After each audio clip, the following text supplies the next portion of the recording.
எங்கே போகிறோம்? கோயிலுக்கு போகிறோம். எங்கே போகிறோம்? ஹாய் ஹாய் சொல்லு. ஹாய், எப்படி இருக்கீங்க? இப்போ எங்கே போயிட்டுருக்கோன்னு பார்த்தீங்கன்னா, எங்கள் வீட்டில் இருந்து வாக்கபிள் டிஸ்டன்ஸில் இருக்க வீரமாத்தி அம்மன் கோயிலில் தாங்க இங்கே ஒரு கும்பாபிஷேகம். அந்த கும்பாபிஷேகத்துக்கு தாங்க போனோடனே நாங்கள் உள்ளே போயிட்டு கோயிலெல்லாம் சுற்றி பார்த்துட்டு இருந்தாங்க. அம்மன் சிலை அதெல்லாம் எல்லாமே புதுசாக எல்லாமே கட்டியிருந்தாங்க.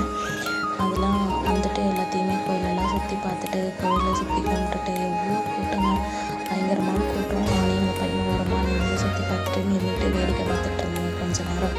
அப்படியே வேடிக்கை பார்த்துட்டு இருந்துட்டு அப்படியே எல்லாம் மறுபடியும் ஒரு தடவை பையன் அம்மா சுற்றி பார்க்கணும் அப்படின்னு சொன்னதுனால மறுபடியும் எல்லாம் சுற்றி பார்த்துட்டு இருந்தோமா.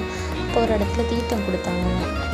அந்த தீர்த்தத்தையும் வாங்கிட்டு பாட்டிலில் எல்லாமே தீர்த்தத்தை எடுத்துக்கிட்டு கரெக்டாக உள்ளே வந்தோம். சாமிக்கு பார்த்திங்கன்னா அபிஷேகம் பண்ணிகிட்டு இருந்தாங்க.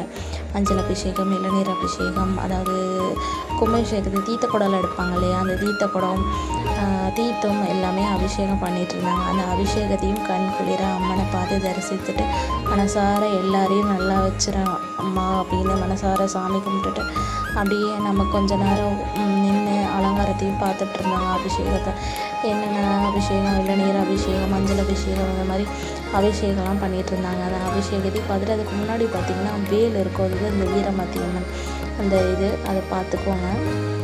அப்புறம் அப்படியே அபிஷேகத்தையும் பார்த்துட்ருக்கும் போதே வந்துட்டு எங்கள் பையன் அம்மா லைட்டாக பசிக்குது அப்படிங்கிற மாதிரி சொல்லியிருந்ததுனால நாங்கள் அடுத்த உடனே வந்துட்டு சாப்பிட போகலாம் தாங்க. நான் என் தங்கச்சி பேசிகிட்டு இருந்தோம். அபிஷேகத்தை முடித்தோடனே நாங்களும் சாப்பிட போயிட்டோங்க.